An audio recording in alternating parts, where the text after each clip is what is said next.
Most entrepreneurs want freedom from their business. They want to make sure that their timeline is populated with the best quality content, showcasing their expertise, showcasing their wins, attracting them new sales and leads, and then doing all that while they're sipping Mai Tais on a beach in Fiji. One thing that I do know most entrepreneurs struggle with, especially in the content marketing game, is consistency, is inconsistency in posting, is not knowing what to say to their audience and not knowing how to convert that audience into said clients. Now, I used to struggle with this. I say this all the time. Content is a crazy game to get into, but providing you put a little bit of reps in and get that hair on your chest growing, you can find some serious fruits from your labor. Now, this episode today is all about showing you how to turn your chaos to cash in business, from random acts of marketing to a consistent content machine that brings in new clients for you on autopilot. Now, one thing I always like to say, especially starting out with entrepreneurship, is when we're not batching content, that's when we can start to see random acts of marketing come in. You say, oh my gosh, it's 2 p.m. on a Tuesday. I haven't posted today. What should I post? And then you make some generic graphic in Canva and think, wow, that's going to do great. Nobody likes it, not even one person, because that's not quality content that converts, and it's not thought out content in a way that resonates and connects with your audience. So what I like to say, especially in terms of batching processes, is making sure that we're knowing what we're going to post roughly for the week.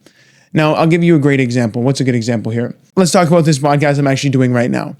Do I sit down in front of the mic and say, all right, let's just talk about stuff and see what happens? No, that's not very engaging. Nobody's going to listen. I have an outline and script of what I want to say roughly, and here are the points I want to touch on, and let me showcase my thought leadership on it, so that way I can pass down some knowledge and value to you, the listener or the viewer, and then that way you get something out of it.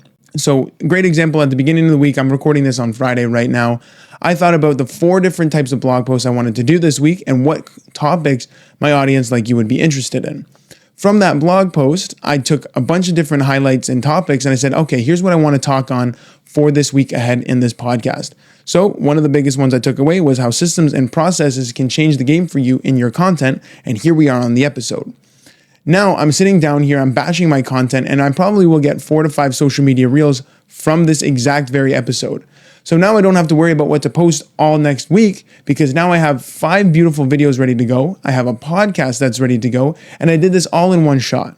So you can see how batching really changes the game for you, and you don't have to scramble last minute to post a generic BS Canva template that nobody's going to listen to. Now, the importance here is what I'm getting at is systems and processes.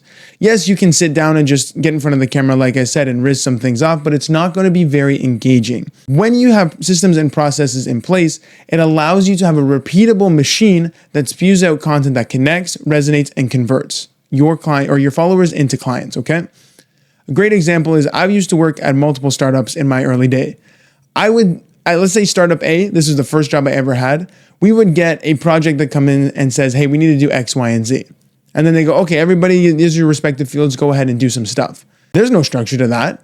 There would be times there's chaos, there's different comments coming in, there's different task revisions. It's a mess. It's a mess.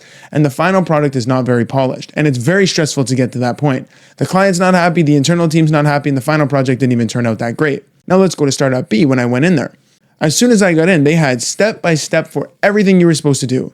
Whether it was a certain task in a certain department, there was a standard operating procedure. And I'm not saying you got to get this granular, but there was a standard operating procedure. Here's how it's supposed to look like. Here's the guidelines. Now have at it.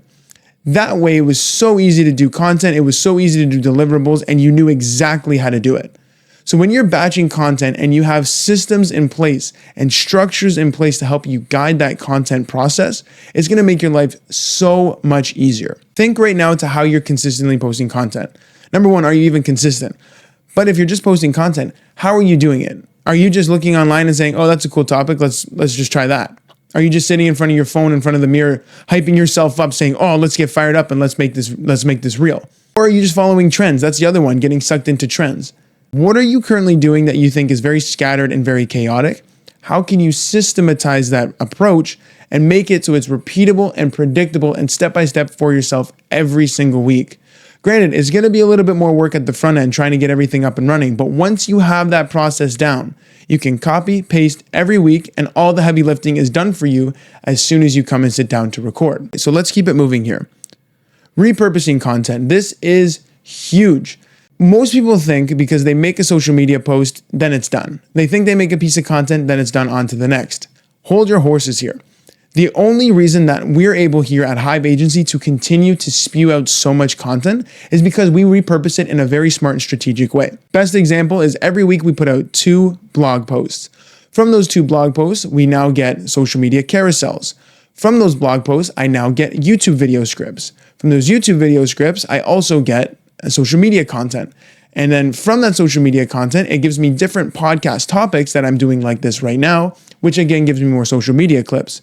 And if you think that's a lot of work, I want you to just take a bird's eye view here. All we've done is we've created 1 blog post.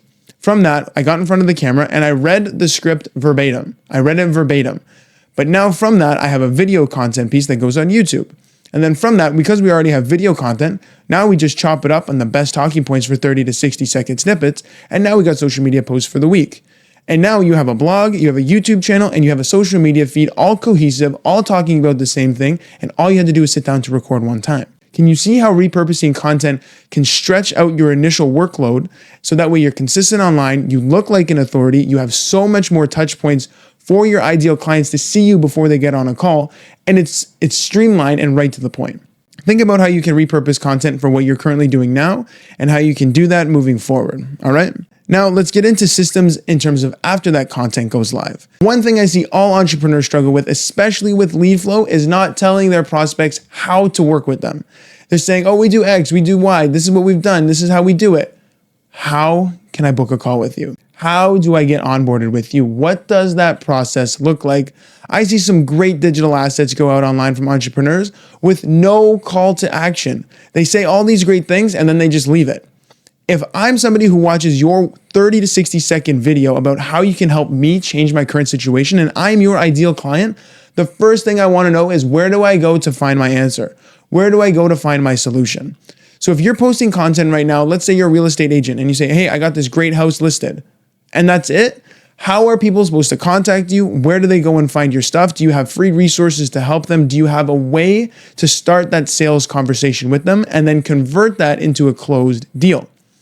So not only are we talking about systems on the front end right now, I'm talking about systems and processes on the back end. So when you get an inbound lead, whether it be from a DM, whether it be from a comment, whether it be from a call booked on your calendar, do you clearly define how a prospect can do that and how to take them to a converted client in a matter of days, or in a matter of one day, actually? I worked with a client one time where he was struggling with getting inbound leads, and I said, okay, let's look at what's going on here.